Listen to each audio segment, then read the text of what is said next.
I'm Miranda, 34, a single mom to my amazing 7-year-old son Ethan.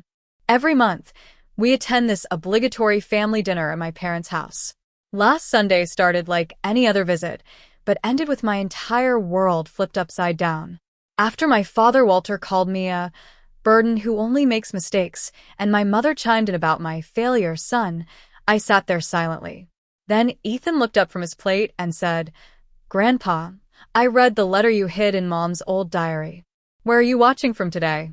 Hit like and subscribe as I share how my little boy's words changed everything. Life as a single mother has never been easy. For the past 7 years, I've worked as an administrative assistant at Midwest Insurance Group, a local company with decent benefits, but barely enough salary to cover our needs. Our small 2-bedroom apartment sits on the east side of town, about 30 minutes from my parents' suburban home. The rent increases each year, but moving would mean pulling Ethan from the school, where he's finally thriving. Every morning starts at 5:30 a.m. I prepare Ethan's lunch, iron his clothes, and get myself ready before waking him at 6:15. We rush through breakfast, then I drop him at before-school care by 7:30 so I can make it to work by 8 o'clock. After a full day of answering phones, filing paperwork, and handling my boss's schedule, I pick Ethan up from after-school program at 5:30. Then it's dinner, homework, bath time, and bedtime stories before I collapse into bed, only to start again the next day. My relationship with my parents has always been complicated. My father, Walter, a retired bank executive, runs his household like a business. Everything requires his approval, from major decisions down to what brand of coffee my mother buys. He prides himself on financial success and proper appearances. Nothing I've ever done has met his standards. My mother, Nancy, exists in his shadow. Once a talented pianist with dreams of teaching music, she gave it all up to be Walter's wife. She performs her role perfectly, maintaining their immaculate house, hosting dinner parties for his former colleagues, and nodding along with his opinions. When Walter criticizes me, she occasionally offers weak defenses, but ultimately supports whatever position keeps peace in their home. Growing up, their love always felt conditional. Good grades earned brief praise. Mistakes brought lengthy lectures about responsibility and family reputation. When I decided to major in English literature instead of business or law, my father reduced my college fund, calling it an investment adjustment based on expected returns. My mother suggested I reconsider, saying, "Your father knows what's best for your future." The situation with Ethan's father, Jason, complicated things further. We met during my junior year of college. He was studying architecture, brilliant and creative, with dreams of designing sustainable buildings. Our relationship was intense but brief. When I discovered I was pregnant, we were both terrified but initially committed to making it work. Then Jason disappeared. One day we were discussing baby names, the next his phone was disconnected, and his apartment emptied. My parents offered financial support, but with endless reminders of my poor judgment and ruined future. According to them, Jason had contacted them to say he wanted nothing to do with me or the baby. I tried reaching him through friends and social media for months, without success. Eventually, I accepted that Ethan and I were on our own. My son Ethan has been my salvation through everything. Despite being born into complicated circumstances, he's grown into an extraordinarily perceptive and compassionate child. With curious brown eyes and the same dimple in his left cheek that I have, he notices everything. His kindergarten teacher called him an old soul during our first parent-teacher conference. Ethan has always asked questions about his father. I've tried to be honest without burdening him with adult complexities. "Your dad wasn't ready to be a father," I'd explain. Sometimes grown-ups make decisions based on fear. When he asked if his father would ever want to meet him, I'd say, "I hope someday he will," because despite everything, I wanted Ethan to believe he was wanted. Recently, Ethan developed a fascination with family history. He loves looking through old photo albums and asking questions about relatives. Last month, he requested a family tree project for school, which led to an uncomfortable conversation about the empty branches on his father's side. The monthly dinner at my parents' house became tradition after Ethan was born. My father insisted we maintain family connections despite our strained relationship. These gatherings always follow the same pattern. My mother fusses over the perfect meal while my father interrogates me about my finances and parenting decisions. My sister Heather, her husband Greg, and their 2 children represent the ideal family my parents wished I had created. Heather is 2 years younger than me but seems decades ahead in achieving what our parents value. She married her college sweetheart, a successful dentist, and had children on a socially acceptable timeline. They live in a 5-bedroom house in the right neighborhood, belong to the country club, and take appropriately impressive vacations to Europe or tropical islands. During these dinners, I employ various coping mechanisms. I mentally rehearse neutral responses to predictable criticisms. I focus on the food when conversations turn uncomfortable. I count the minutes until we can politely leave. And I remind myself that despite their flaws, these people are Ethan's only grandparents and extended family. What keeps me returning month after month is complex. Part of me still craves their approval, still believes I might earn the unconditional love I never received as a child. Another part worries cutting ties would harm Ethan, depriving him of family connections I can't provide alone. And practically, my parents occasionally help financially when emergencies arise, a support system I can't afford to lose despite the emotional cost. So we go, month after month, absorbing subtle and not-so-subtle jabs, maintaining the appearance of family while feeling increasingly like unwelcome guests. Until that Sunday in April, when everything changed. The morning of the dinner, I sat on the edge of Ethan's bed while he picked out his clothes. "Remember, sweetheart, best behavior at Grandma and Grandpa's today," I said, smoothing his unruly hair. "I know, Mom," he replied, more serious than any 7-year-old should be. "No running in the house, no putting elbows on the table, no interrupting adults." My heart squeezed hearing him recite these rules. "You're a good boy, Ethan." "I'm proud of you no matter what." After he went to brush his teeth, I stood before my closet, scrutinizing limited options. I settled on navy slacks and a cream blouse, professional enough to deflect comments about my appearance, but not so formal I'd seem like I was trying too hard. Every choice before these dinners involved similar calculations. My phone rang as I applied mascara. Olivia, my best friend since college, and one of the few people who truly understood my family dynamics. "Pre-game pep talk," she announced. "Repeat after me. Their opinions don't define you." I smiled despite my anxiety. "Their opinions don't define me. You're an amazing mother." "I'm an amazing mother." And if Walter starts his usual crap, imagine him with toilet paper stuck to his shoe during his big retirement speech. This made me laugh genuinely. "Thanks, Liv. I needed that. Call me tonight with all the gory details. And remember, you can leave anytime. You're an adult with car keys." The drive to my parents' house felt like heading toward an inevitable storm. Beside me, Ethan watched the neighborhoods change from our modest apartment buildings to increasingly large homes with manicured lawns.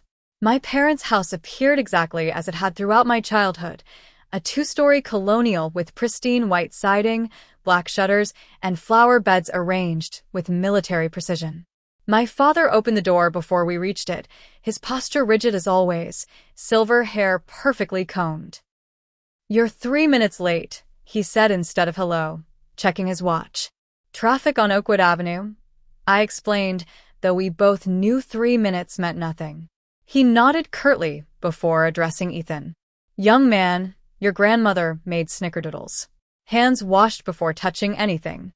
My mother appeared behind him, wiping her hands on a floral apron despite the fact she'd undoubtedly finished cooking hours ago. "Miranda, dear, you look tired. Are you getting enough sleep?" This instead of a hug or genuine greeting. Inside, the house smelled of roast beef and furniture polish. Every surface gleamed, every item precisely placed. I often wondered if my mother rearranged the perfectly straight picture frames after we left, erasing evidence of our presence. Heather's family arrived moments after us, their entrance a contrast to our subdued greeting. My sister swept in wearing a designer dress, her blonde hair styled in soft waves. Greg followed with their children Madison and Tyler, both carrying gift bags. "Sorry, we're late," Heather announced, though they weren't. "We stopped for flowers." She presented our mother with an elaborate arrangement. Thoughtful as always, our mother beamed. "Walter, put these in the crystal vase." My father, who had criticized my 3-minute tardiness, simply nodded and took the flowers without comment. While the adults gathered in the living room, Ethan asked if he could look at the family photos in the hallway.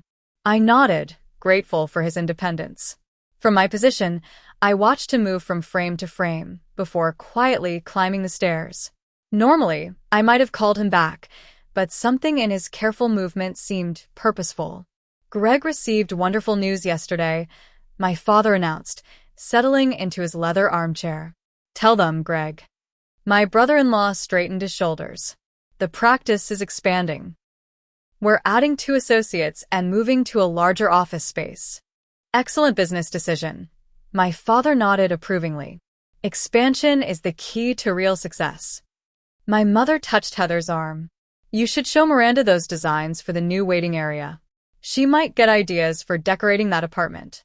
The conversation continued with detailed discussion of Greg's business plan, the upcoming school auction Heather was chairing, and Madison's piano recital. No one asked about my work or Ethan's recent science fair project where he'd received special recognition. I noticed Ethan had been upstairs longer than expected. "Excuse me," I said, though no one seemed to notice as I slipped away. I found him in my old bedroom, which remained eerily preserved like a museum exhibit of my youth. He sat cross-legged on the floor beside my desk, examining something intently. "Everything okay, buddy?" I asked. He startled slightly, closing what looked like an old book. "Just looking at your stuff. Is that okay?" Of course. This was my room growing up. "It doesn't look like anyone's room," he observed accurately. The space contained none of the lived-in quality of his bedroom with its scattered toys and personalized decorations. "Grandma likes to keep things neat," I explained, the understatement of the century. "Time for dinner soon. Come down in 5 minutes, okay?"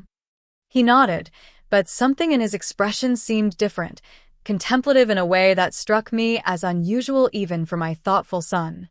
Dinner began with my father's customary grace, thanking God for family and prosperity, while I silently added my own prayer for a peaceful meal.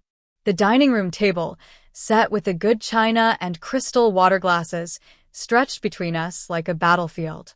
Madison received the highest math scores in her grade, Heather announced as my mother served the roast beef. "Natural aptitude," my father nodded. "The Peterson analytical mind." Miranda was quite good at math too. Once upon a time, my mother offered in what passed for support in our family. "Until she decided poetry was more important than practical skills," my father added. I took a large sip of water, avoiding eye contact. "How is that insurance company treating you, Miranda?" my father asked. "Any advancement opportunities yet?" "It's stable," I replied, the same answer I gave every month. "Stability without growth is stagnation," he pronounced. "You should be more assertive. Talk to your supervisor about your value." "I appreciate the advice, Dad." My mother turned to Ethan, who had been unusually quiet. "Are you eating enough at home? You look thin." Before I could defend our perfectly adequate meals, Heather interjected, "We just got back from Palm Beach. The children loved the oceanfront suite." "A well-deserved break," my father approved. "Working hard deserves proper rewards." The subtext hung in the air. Unlike Miranda, who works at a dead-end job and can't afford proper vacations. "How is Ethan doing in school?" my father directed at me, not at Ethan himself. "Very well. His teacher says he's reading 2 grade levels ahead." My father responded, clearly unimpressed. "And his behavior? Boys need strong male influence. It's unfortunate your situation deprives him of that." My hands tightened around my fork. "Ethan has male teachers, coaches, and friends' fathers who are positive influences." "Not the same as a father in the home," my mother chimed in. "Heather's children are so well adjusted with Greg there every day." "Different family structures can be equally valid," I said, reciting a line from my parenting support group. My father scoffed. "Liberal nonsense." Statistics clearly show children from broken homes struggle more. Our home isn't broken, I countered, feeling my face flush. It's just Ethan and me, and we're doing fine. The table fell silent for a moment before my mother asked if anyone wanted more potatoes, her standard diffusion technique. As dinner progressed, the conversation returned to safer topics like neighborhood developments and church committee politics. I began to think we might escape, without further confrontation, when my father cleared his throat. Miranda, your mother and I have been discussing your financial situation. My stomach dropped. Last month, I'd reluctantly asked to borrow money for Ethan's dental work after my insurance only partially covered the necessary procedure. I've paid half already, I said quickly. The rest will be cleared by next month. That's not the point, he continued. This pattern of needing assistance concerns us. At your age, with your education, you should be self-sufficient. Most of the time we are, I defended. Unexpected expenses happen to everyone. They seem to happen to you more frequently, my mother noted. Perhaps with better planning. Or a more sensible career choice, my father added. Or a proper family structure that includes a providing husband. I felt the familiar tightness in my chest, the feeling of never measuring up no matter how hard I tried. Well, my father continued, addressing the table as if I weren't present. She's a burden. She's only good at making mistakes. The words hit like physical blows. I'd heard similar sentiments before, but never stated so baldly, so cruelly at the dinner table. My mother, rather than defending me, sighed and added, "And her kid? He's just a mini failure." The room seemed to freeze. Heather looked uncomfortable but remained silent. Greg suddenly found his napkin fascinating. My parents waited for my response, perhaps expecting tears or arguments or apologies. I said nothing. Years of conditioning to maintain peace, at any cost keeping me silent despite the hurricane of emotions inside me. Then Ethan, my quiet, observant son, carefully put down his fork. He looked directly at my father and said clearly, "Grandpa, I read the letter you hid in Mom's old diary." The dining room went completely silent. For a moment, it seemed even the antique grandfather clock in the hallway stopped ticking. My father's face, normally flushed with self-importance, drained of color so rapidly I worried he might faint. My mother's hand jerked, sending her water glass tumbling across the pristine tablecloth, crystal shattering against her plate. "What letter?" I asked, looking between my son and my father, completely bewildered. My father recovered quickly, his expression hardening. "Ethan, children shouldn't make up stories at the dinner table. It's disrespectful." But Ethan, usually so eager to please, didn't back down. "I'm not making anything up, Grandpa. It was in the blue book in Mom's desk drawer, the one with the lock that doesn't work anymore." "My diary?" I asked, memories surfacing of the journal I'd kept through high school and college, abandoned after Ethan was born when exhaustion left no energy for reflection. Heather leaned forward, suddenly interested. "What letter is he talking about, Dad?" "Nonsense," my father declared, pushing back from the table. The boy's confused. "Miranda, control your child." My mother stood shakily. "Who wants dessert?" I made cherry cobbler. But the moment of distraction had passed. Ethan continued with the determination of someone who doesn't yet understand the explosiveness of family secrets. "It was from someone named Jason," he said. "I know that's my dad's name because it's on my birth certificate. Mom showed me once." The name hung in the air. Jason. A name I'd tried not to think about for 7 years. A name that still brought complicated feelings of abandonment and loss. "What did this letter say, Ethan?" I asked gently, aware we were entering dangerous territory, but unable to turn back. "Ethan, that's enough," my father commanded, his authoritative voice booming across the table. For the first time in my adult life, I directly contradicted him. "No, Dad." "I want to hear what my son found." Ethan looked between us, suddenly uncertain in the tension-filled room. I reached for his hand under the table and squeezed reassuringly. "It's okay, sweetie. You can tell me." He straightened his shoulders. I can read cursive because Mrs. Rodriguez teaches us in our advanced reading group. The letter was old, from when I was a baby. It said he wanted to meet me, and that he was sorry. My mind raced, trying to make sense of this information. Why would a letter from Jason be hidden in my diary? And why would Dad know about it? There were lots of letters, Ethan continued, and some had checks in them. Grandpa's name was written on the back of one I saw. The implications hit me like a physical blow. My father had intercepted communications from Jason? He had possibly cashed checks meant for Ethan's support? For 7 years, while I struggled financially and emotionally, believing Ethan's father wanted nothing to do with us? Walter, my mother's voice trembled. What has happened here? My father stood abruptly. This dinner is over. The boy is confused about something he couldn't possibly understand. The letter had a phone number, Ethan added, and an address in Portland. It said he'd been trying to call, but the number was changed. Another piece clicked into place. Shortly after Ethan's birth, my parents had given me a new phone as a gift when my old one supposedly couldn't be repaired. They'd helped me set up utilities in my first apartment.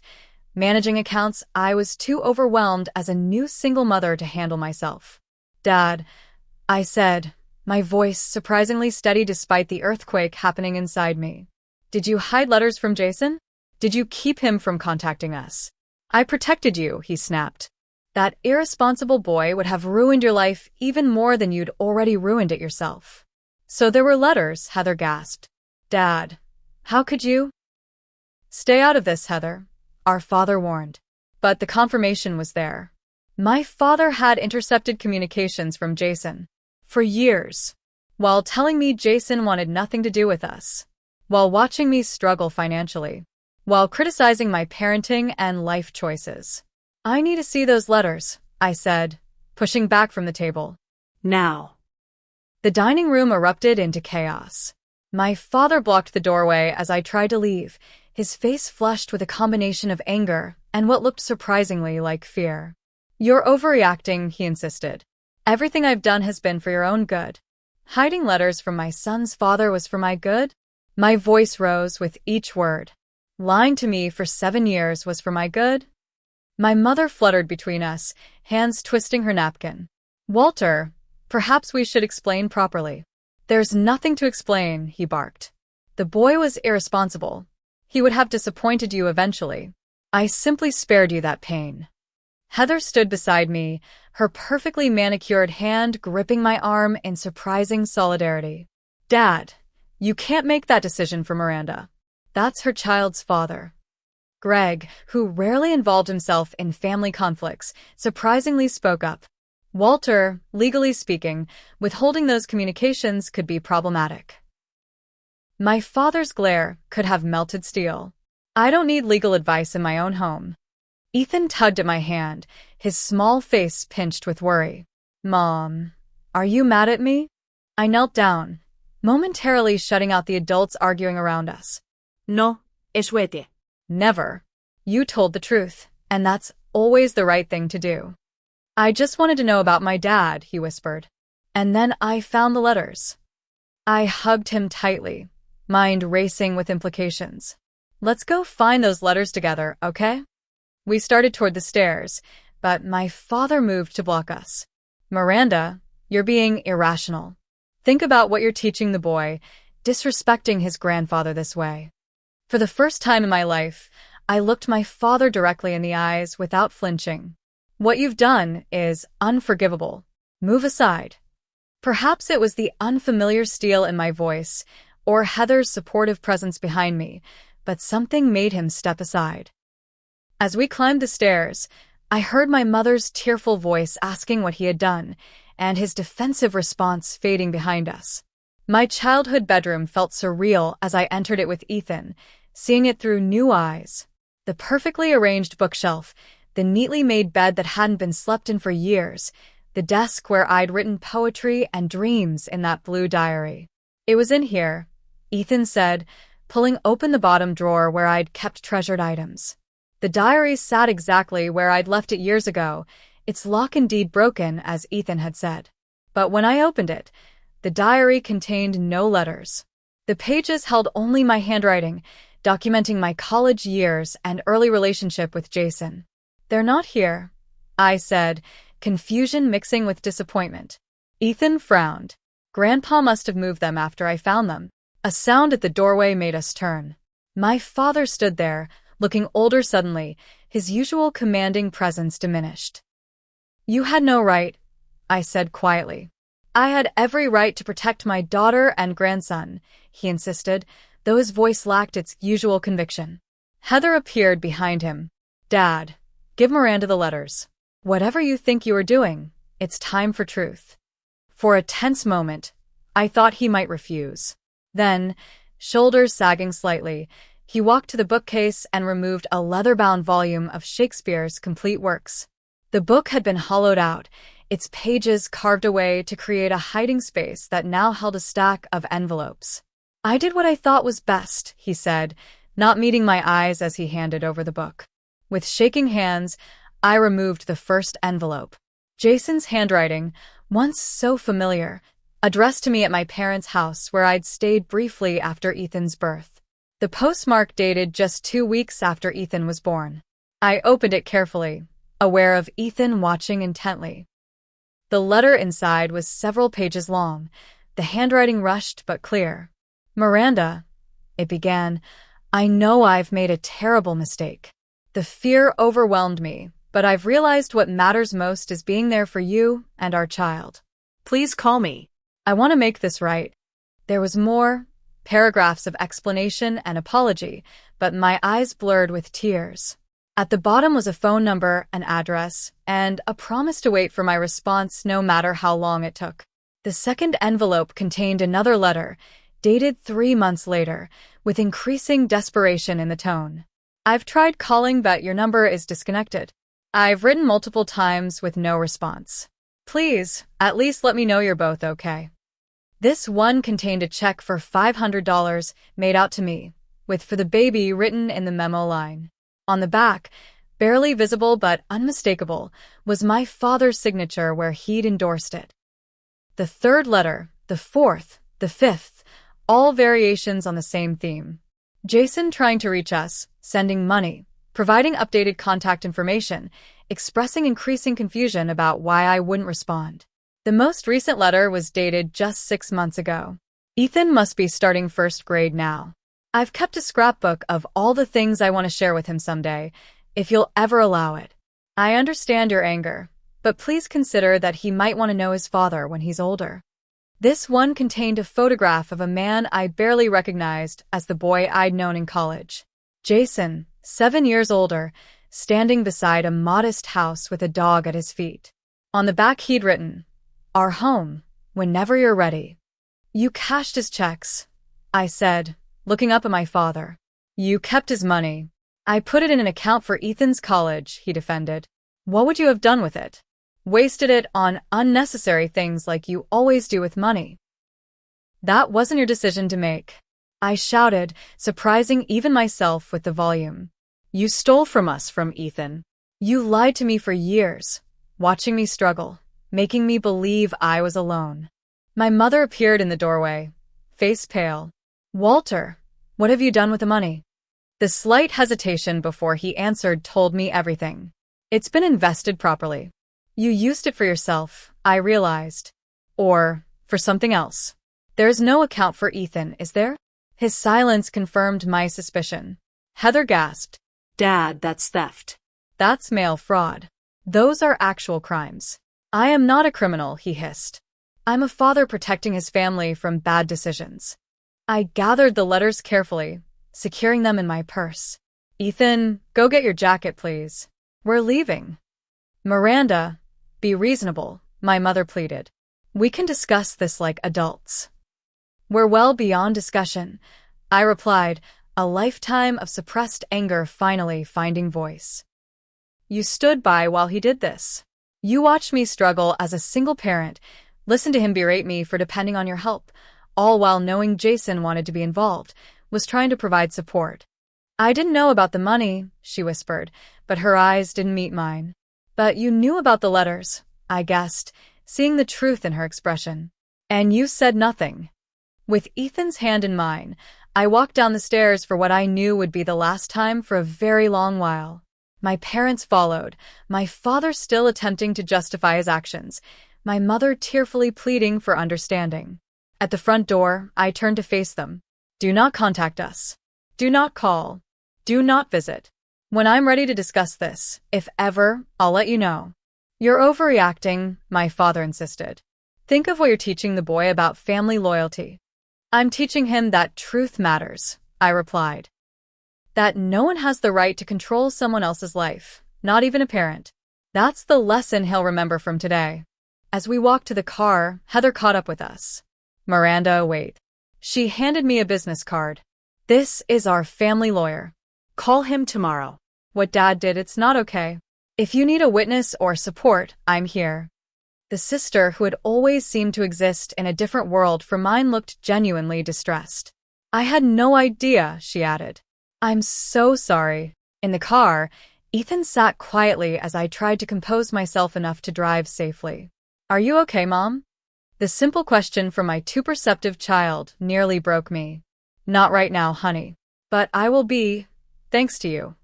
Did I do something wrong by reading the letters? No, sweetheart. You helped uncover something I needed to know.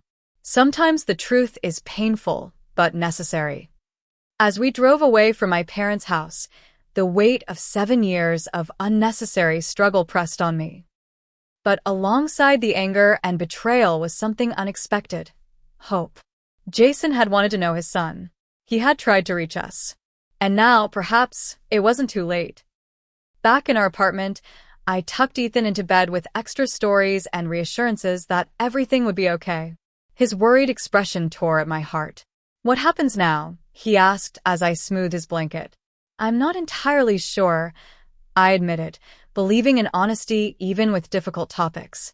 But I'm going to contact your father and let him know what happened. Will I get to meet him? The question held such innocent hope that I had to swallow hard before answering. If he still wants that, yes.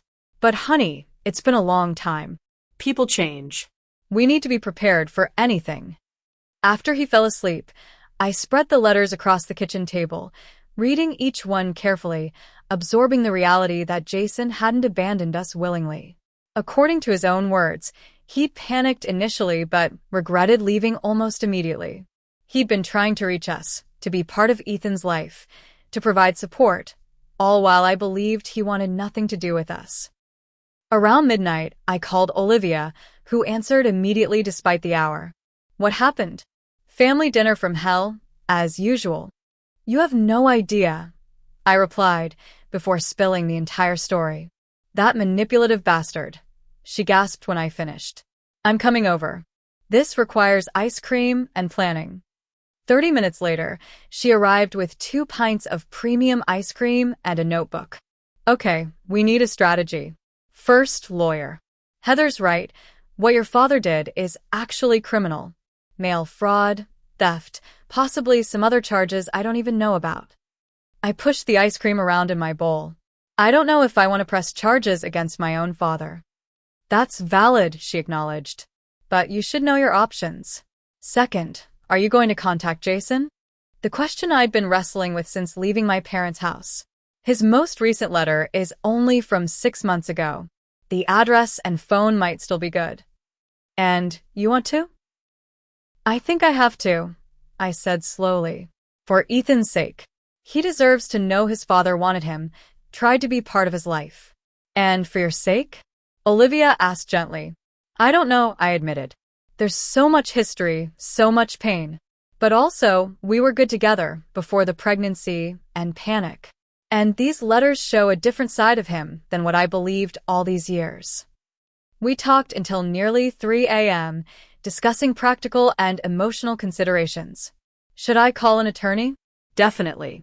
Contact Jason immediately, or take time to process. Sooner seemed better than later. How would this affect Ethan? We need to take it slowly, protect his heart while still allowing him to connect with his father if Jason proved trustworthy. The next day, I called the lawyer Heather had recommended, explaining the situation as clinically as possible. His response was immediate and clear. Mrs. Peterson, What you're describing constitutes mail fraud, identity theft, and possibly conversion of funds. These are serious federal offenses. Given the duration and apparent deliberation, the penalties could be significant. I don't necessarily want my father prosecuted, I explained. I just want to understand my options and make sure the situation is handled properly going forward. Understandable. We should meet to discuss this in detail, but I can tell you that at minimum, you would have civil claims for the return of any funds your father appropriated. Criminal charges would be separate and pursued by prosecutors, not you personally, though your cooperation would be necessary. We scheduled an appointment for later that week, leaving me with the even more daunting task, contacting Jason. That evening, after putting Ethan to bed, I sat with his most recent letter before me, staring at the phone number. My finger hovered over the dial pad for nearly 10 minutes before I finally gathered the courage to call. The phone rang 3 times before a male voice answered. Hello. 7 years had changed his voice subtly, deeper perhaps, but unmistakably Jason. I froze, suddenly unsure what to say.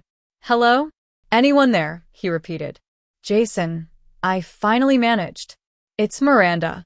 The silence that followed seemed eternal, though it probably lasted only seconds. Miranda? His voice held disbelief. Is it really you? Yes, it's me. How to explain 7 years of misunderstanding in a phone call? I just found your letters. All of them. My father hid them from me. Another pause. Your father? I don't understand. It's complicated, I said, understatement of the century. But I need you to know I never received your letters until yesterday. I never knew you were trying to contact us, or that you wanted to be involved in Ethan's life. Ethan, he repeated, and I heard the emotion in that single word. You named him Ethan? Yes. He's 7 now. He's the one who found your letters, actually. He found them? How? I explained briefly about the family dinner, Ethan's discovery, and the confrontation that followed. Jason listened without interrupting, occasionally making sounds of disbelief or anger. All this time, he said when I finished. All these years, I thought you were rejecting my attempts to connect, to make things right. And I thought you'd abandoned us without a second thought, I replied. My father told me you wanted nothing to do with us. The exact opposite of the truth, Jason said, his voice tight with emotion. I've thought about you both every single day. I've kept track of birthdays, milestones I imagined Ethan might be reaching. I have a whole box of things I've bought for him over the years, hoping someday I might get to give them to him. The sincerity in his voice brought tears to my eyes. He wants to meet you. That's actually why he was looking through my old things, trying to find information about his father.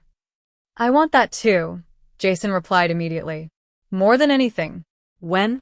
How soon? We arranged to meet that weekend at a neutral location, a coffee shop halfway between our homes. I warned him to expect a slow process, that Ethan's well-being had to come first, that 7 years couldn't be erased overnight. Jason agreed to everything, his eagerness tempered with understanding of the complexity of the situation. After we hung up, I sat in the quiet apartment, mind reeling with the day's revelations. The father of my child hadn't abandoned us. My own father had deliberately kept us apart.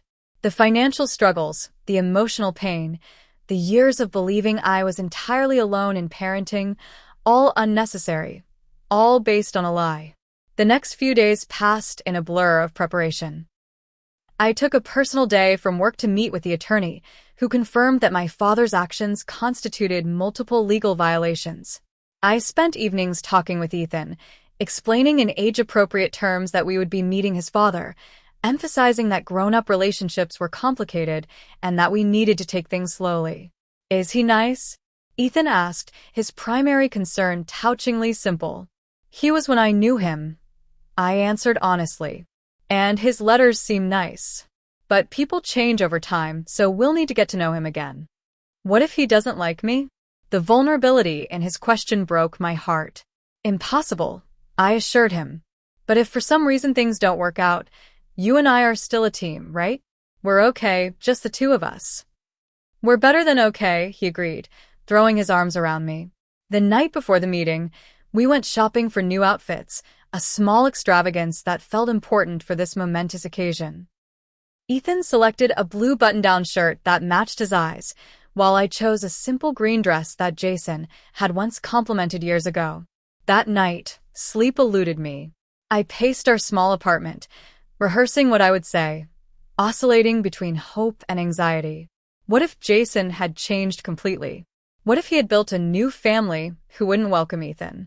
What if the years had erased whatever connection we once shared? By morning, exhaustion had dulled my nerves to a manageable hum. I focused on Ethan, his excitement providing stability amid my own emotional turbulence. Whatever happened today would change our lives forever, but we would face it together, as we had faced everything else. The coffee shop buzzed with Saturday morning activity as Ethan and I found a table near the window. I deliberately arrived 15 minutes early, wanting time to settle our nerves and secure a location where we could observe Jason's arrival. "How will we know which one is him?" Ethan asked, fidgeting with his napkin. "I'll recognize him," I assured, though privately I wondered how 7 years might have changed him. "And I showed you his picture from the letter, remember?" Ethan nodded solemnly. "Do you think he'll bring me something? Like a present?" The innocent question made me smile despite my anxiety. "Maybe. But meeting you is the real gift for him." At exactly 10 o'clock, the door opened, and a tall man with dark hair entered, scanning the room with nervous energy. Despite the years, I recognized Jason immediately. His face had matured, with faint lines around his eyes and a more defined jawline, but his searching expression remained uniquely his. Our eyes met across the room, and for a moment, time seemed suspended. Then Ethan tugged my sleeve. "Is that him, Mom?" The man looking at us. "Yes, that's your father," I confirmed, raising my hand slightly to signal Jason. He approached slowly, as if afraid we might disappear if he moved too quickly. I noted his simple but neat appearance, jeans and a gray sweater, hair recently cut, clean-shaven. He carried a small gift bag and what looked like a photo album. "Miranda," he said, voice slightly hoarse. "And Ethan." He looked at our son with such naked emotion that I had to blink back tears. "Hello, Jason," I managed. "This is Ethan." "Ethan, this is your father, Jason Mitchell." Ethan, usually so talkative, suddenly turned shy, pressing against my side while examining Jason with intense curiosity. "Hi, Ethan," Jason said gently, kneeling to eye level with our son. "I've waited a very long time to meet you." "Mom said you didn't know where we were," Ethan stated, direct as always. "That's right," Jason confirmed. "I tried to find you both, but I couldn't." "Grandpa hid your letters," Ethan informed him. "That wasn't nice." A flash of anger crossed Jason's face before he carefully controlled his expression. "No, it wasn't nice. But I'm here now, and that's what matters." He offered the gift bag to Ethan. "I brought you something. Actually, I've been collecting things for you for years, but I thought I'd start with this." Inside was a model architecture set, the kind with wooden pieces for building structures. "Your mom told me you like to build things," Jason explained. "I design buildings for my job. Maybe we could build something together sometime." The thoughtful gift broke the tension. Ethan's face lit up as he examined the pieces. Cool. "Can we build a skyscraper?" "Absolutely," Jason smiled, relief evident in his expression. We ordered drinks and pastries, settling into careful conversation. Jason explained that after leaving college, he'd completed his architecture degree at a different university, eventually finding work with a firm specializing in sustainable design. He lived about 40 minutes away in a small house he'd renovated himself. He had a dog named Cooper but no other family, having never married. "I kept hoping we'd connect somehow," he admitted. "I dated occasionally, but nothing serious. It always felt wrong, knowing I had a son out there who didn't know me." His candor surprised me. The Jason I remembered had struggled to express emotions, often retreating when conversations became too personal. This man seemed more open, more grounded. "What happened?" I finally asked the question that had haunted me for years. "Why did you leave initially?" Jason glanced at Ethan, who was happily constructing something with napkins and sugar packets, then lowered his voice. Pure fear. I was 22, with no job, no money, no idea how to be a father. My own dad left when I was 4, so I had no model for fatherhood. When you told me you were pregnant, something in me just broke. I convinced myself you'd both be better off without me. And then, 2 weeks of the worst misery I've ever experienced, he admitted. I couldn't sleep, couldn't eat. I realized I'd made a terrible mistake, that running away solved nothing. I called your cell phone, but it was disconnected. I went to your apartment, but someone else had moved in. Finally, I tried your parents' house. And my father told you what? I prompted. That you wanted nothing to do with me. That you were devastated by my abandonment and couldn't handle seeing me again. He said he'd pass along a message if I wanted, but that I should respect your wishes and stay away. But you wrote anyway. Jason nodded. I didn't trust him. Something felt off about the whole conversation. So I started writing, sending money, when I could.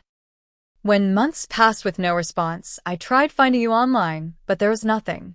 I hired a private investigator at one point, but even he couldn't locate you. My father created an elaborate barrier, I realized. New phone, utilities in his name, even my email changed around then because of a security issue he helped me fix. As we talked, Ethan gradually warmed to Jason, asking questions about his dog, his job, whether he liked video games. Jason answered each question with patient attention, never pushing too hard but clearly treasuring each interaction. After nearly 2 hours, I noticed Ethan getting restless. We should probably wrap up for today, I suggested. This is a lot to process. Jason nodded, though disappointment flashed across his face. Of course. But maybe we could meet again soon? A park maybe, somewhere Ethan can play. We arranged another meeting for the following weekend, exchanging current phone numbers and email addresses. As we prepared to leave, Jason handed me the photo album he'd brought. It's for both of you, he explained. Pictures of my life these past years, things I wanted to share with you. And some old photos of us from college to help Ethan understand our history. The thoughtfulness of the gesture touched me deeply. This was not the behavior of someone who had willingly abandoned his child. There's something else we need to discuss, I said as Ethan collected his new building set. The money you sent. My father apparently cashed those checks himself. Jason's expression hardened. I sent what I could, especially these last few years when my career improved. Thousands of dollars that should have helped you both. I never saw any of it, I confirmed. I've spoken with an attorney. There are potentially serious legal implications. What do you want to do about it? He asked. I'm not sure yet. Part of me wants justice, repayment of what he took from us. Another part worries about family consequences, what it would mean for Ethan to see his grandfather prosecuted. Whatever you decide, I'll support, Jason assured me. But Miranda, what he did was wrong. Profoundly wrong. He stole years we can't get back. 3 days later, Jason accompanied me to my parents' house. We'd agreed this confrontation needed to happen, both for closure and to establish clear boundaries going forward. Ethan stayed with Olivia, protected from the difficult conversation ahead. My father opened the door, his expression darkening immediately upon seeing Jason beside me. What is this? We need to talk, I said firmly, stepping forward without waiting for invitation. All of us. My mother appeared from the kitchen, her face paling at the sight of Jason. Oh my. In the living room, with formal politeness masking the tension, we sat facing my parents. For the first time in my life, I controlled the conversation in this house. Jason and I have compared notes, I began. We understand exactly what happened over these past 7 years. The interception of letters, the cashing of checks, the deliberate separation of a father from his child. I did what I thought was best, my father insisted, though his usual authority seemed diminished. You stole from your grandson, Jason said, voice tight with controlled anger. You lied to your daughter. You prevented me from knowing my son. You abandoned them first, my father countered. I made a mistake that I tried to correct within weeks, Jason replied. You maintained a deliberate deception for 7 years. My mother, looking smaller than I'd ever seen her, twisted her hands in her lap. Walter, just tell them about the money. Please. A heavy silence fell before my father spoke. It's in an investment account. In my name, but intended for Ethan's education. Show us, I demanded. Reluctantly, he retrieved his laptop, logging into a financial portal that displayed an account with just over $22,000. That's not everything I sent, Jason noted, having brought records of his payments. There were expenses. My father hedged. Things you needed over the years that I covered. Things you offered to pay for, presenting yourselves as generous while actually using Jason's money, I clarified. Money that was rightfully Ethan's. I want the account transferred to Miranda immediately, Jason stated. All of it. And a full accounting of every dollar you received on Ethan's behalf. Or what? My father challenged, a flash of his old arrogance returning. Or we file criminal charges, I said quietly. Mail fraud. Identity theft. Conversion of funds. Our lawyer has explained the potential consequences in detail. The threat hung in the air, made more powerful by my calm delivery. My father, who had controlled family dynamics through intimidation for decades, suddenly faced a daughter who was no longer intimidated. You wouldn't, my mother whispered. I don't want to, I acknowledged. But I will if necessary. What you did affected not just me, but my son, his relationship with his father, our financial security, our emotional well-being. There have to be consequences.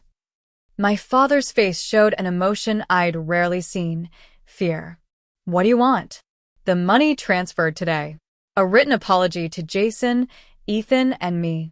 And the understanding that our relationship moving forward will have firm boundaries that you will respect. And if we refuse, he challenged, though the question lacked conviction.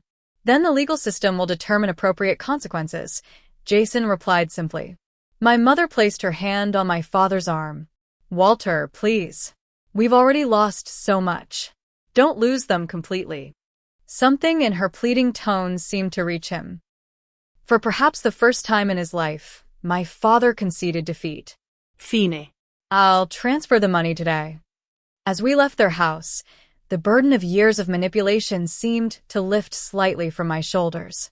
We hadn't solved everything, and the relationship with my parents would never be the same, but truth had finally prevailed over deception. Are you okay? Jason asked as we walked to our separate cars. Getting there, I replied honestly. It's a lot to process. For what it's worth, he said, hesitating before continuing, I never stopped hoping we'd find each other again. And now that we have, I want to be part of your lives, however you'll allow it. Looking at him, I saw both the young man I'd once loved and this newer, more mature version who had never stopped trying to reach his son. Whatever the future held, at least it would be based on truth rather than lies. One step at a time, I said. But I think we're headed in the right direction.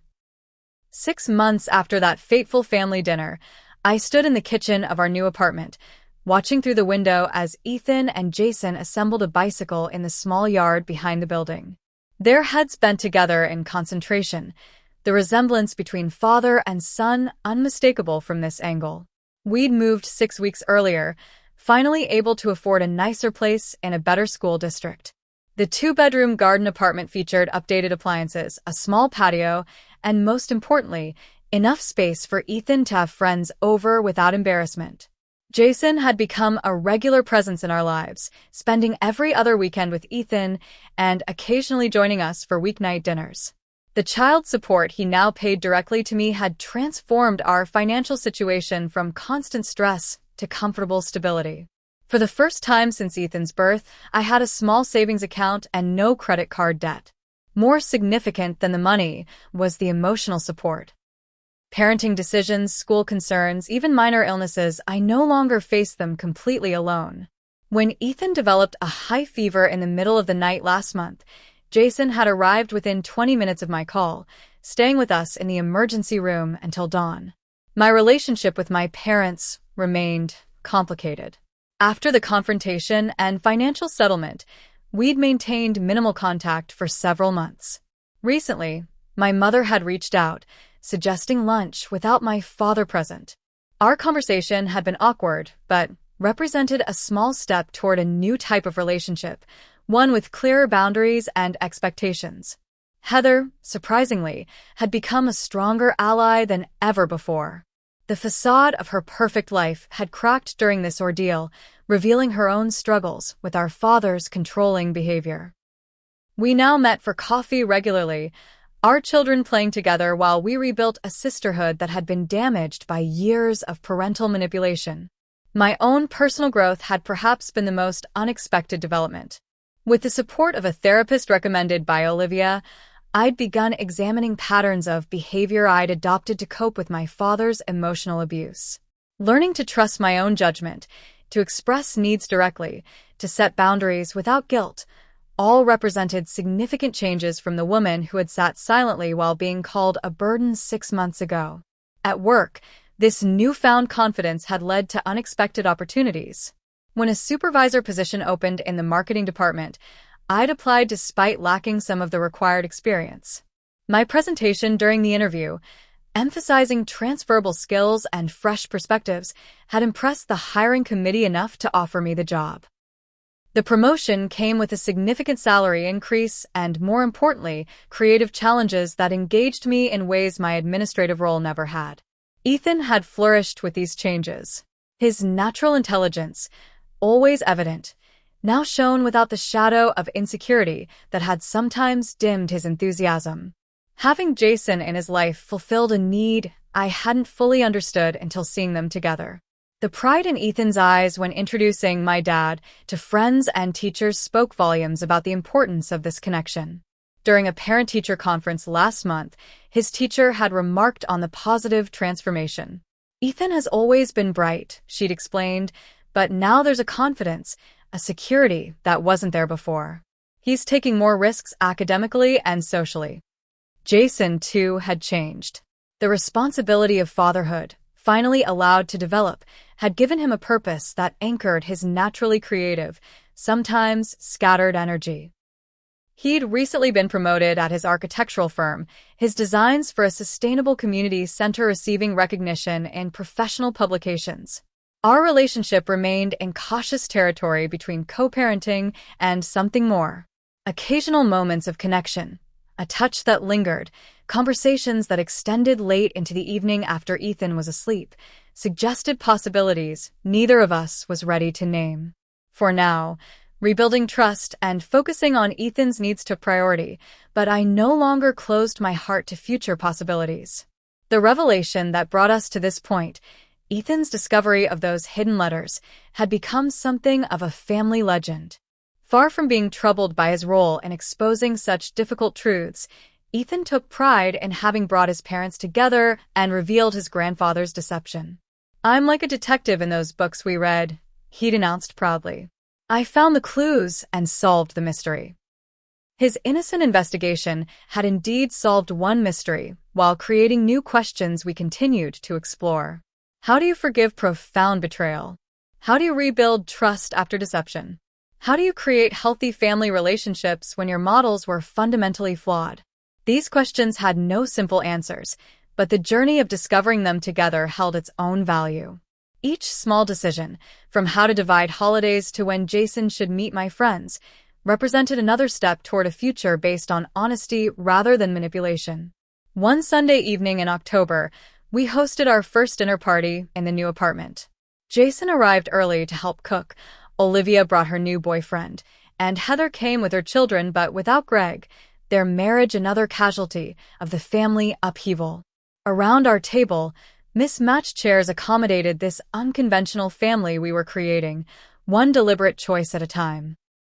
As we shared a meal prepared together, laughter replacing the tense silence of those dreaded family dinners at my parents' house, I watched Ethan move confidently between the adults, secure in his place at the center of this reconfigured family. His observation skills, once used to uncover painful secrets, now served to connect people, remembering Olivia's preference for extra pepper or noting when Jason's water glass needed refilling. Later, after our guests had left and Ethan was in bed, Jason helped me wash the last dishes. "This was nice," he said, passing me a plate to dry. "Different from what I imagined all those years, but good." "What did you imagine?" I asked, curious about the family he had constructed in his mind during our separation. "Something more conventional, I guess. Marriage, siblings for Ethan, a house with a yard." He shrugged. "But I've learned that family isn't about meeting some external standard. It's about people who choose each other, who tell the truth even when it's difficult, who keep showing up." His words captured exactly what we were building, something more authentic than the perfect appearing but fundamentally flawed family of my childhood. "I'm glad Ethan found those letters," I admitted. As painful as the truth was, living with the lies was worse, even when I didn't know they were lies.